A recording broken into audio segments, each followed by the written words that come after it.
Je ne faisais pas partie et je ne fais pas partie des frères Kwasi.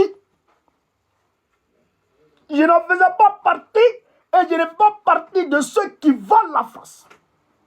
Je ne faisais pas partie et je ne fais pas partie de ceux qui endeuillent la France. Ils sont tombés sur moi comme si j'étais criminel. Comme si on avait appris que je me promenais avec des DCA, des AK-47, des 12-7. Ils sont tombés sur moi. Je voudrais aussi, merci mon frère Soué de Paris, j'ai oublié deux vrais combattants, comme c'est les miens aussi. Johnny Pacheco et Oxymore, je voudrais les saluer. Je voudrais les saluer pour leur mobilisation de façon exceptionnelle. Je voudrais les saluer. Johnny, excuse-moi, je ne t'ai pas salué au début, je te salue ici. Oxymore, je ne t'ai pas salué au début, je te salue ici. Ils sont tombés sur moi. Ils m'ont tapé la bouche sur leur véhicule, cassant ma lèvre supérieure, cassant ma dent, ici, là. Des personnes encagoulées. Comme si j'étais... Je ne comprends pas, je ne comprends pas. Comme si ils avaient appris que j'étais... Mais comment? Ils sont tombés sur moi. Et après, mais je vois des gens encagoulés qui me prennent, qui me mettent dans leur voiture et qui veulent aller avec moi. Moi, je me suis débrouillé, j'ai ouvert la porte et je suis descendu. Et grâce à Dieu, j'ai vu d'autres policiers qui venaient. Et grâce à ces policiers-là, j'ai été encore remis dans leur véhicule, dans le véhicule de ces encagoulés. Et c'est là que ces encagoulés, ces voyous, vont décliner maintenant leur identité. Parce que d'autres personnes sont arrivées. Parce que d'autres personnes sont arrivées, ils ont maintenant décliné leur identité. Frère, c'est ainsi qu'ils m'emmènent au commissariat de Villeneuve-Saint-Georges. Et arrivé là-bas, j'entends, c'est pas lui, c'est lui, c'est pas lui. Et on me dit, on va quand même le conduire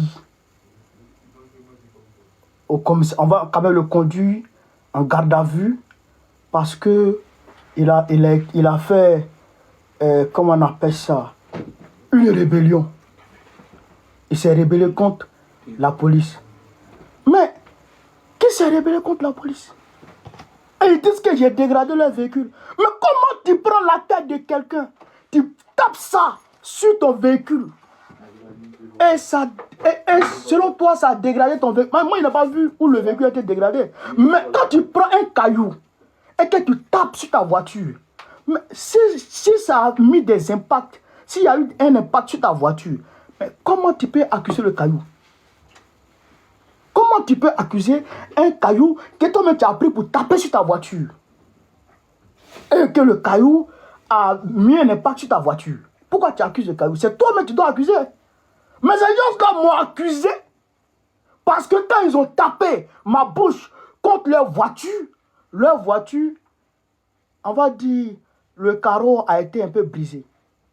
Donc ils m'ont accusé de dégradation de véhicules et de rébellion.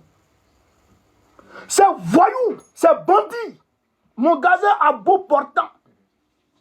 Regardez ici. Maintenant ça va. Ceux qui venaient me visiter voyaient.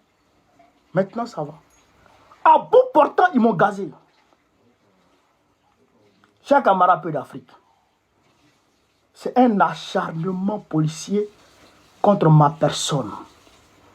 Et arrivé au commissariat, ces voyous me placent en garde à vue. Dans le froid. Dans le froid. Et après, matin, on m'envoie après avoir consulté mon médecin, un médecin qui a fait un rapport et qui a signifié dans son rapport que je devrais observer un jour d'arrêt de travail, c'est-à-dire qu'un jour ITT. Mais le policier qui a tapé ma bouche sur la voiture, et quand j'étais dans le véhicule, étant attaché, le gars, il me donne des coups de poing. Il me donne des coups de poing. Moi, je suis attaché. Et moi, je suis dans la voiture. Et lui, il est en train de me donner des coups de poing. Pourquoi? Pourquoi? Donc, toutes les personnes qui sont en situation irrégulière doivent subir ça en France. Ou subir ce sort en France. Ce n'est pas ça la vraie raison. La vraie raison, c'est que je dérange Emmanuel Macron, je dérange Alassane Draman Ouattara. Mais wallahi billahi, je jure, par Allah, par le nom de celui qui détient mon âme, ce combat, je le continuerai jusqu'à la gare. Ce combat-là, c'est jusqu'à la gare. Et on va gagner ce combat. On va gagner ce combat. Camarades, arrivé au commissariat, après le rapport du médecin, qui déduit clairement que j'ai été victime de violence. Mais le policier est allé porter plainte contre moi. Il a dit clairement que moi j'ai été violent. Mais j'ai été violent, qu'est-ce que j'ai fait? Qu'est-ce que j'ai fait? Ils ont pris ma tête, ils ont tapé contre la voiture. Donc comme ma tête a été tapée, comme ils ont tapé ma tête contre la voiture et que ma dent a touché leur véhicule et que ma dent a tracé leur véhicule, donc moi j'ai été violent. Vous comprenez ça? Donc il a porté plainte contre moi. Il a porté plainte contre moi. Mais quand il porte plainte contre moi, alors maintenant, ils viennent avec l'OPJ et on m'envoie un avocat commis d'office.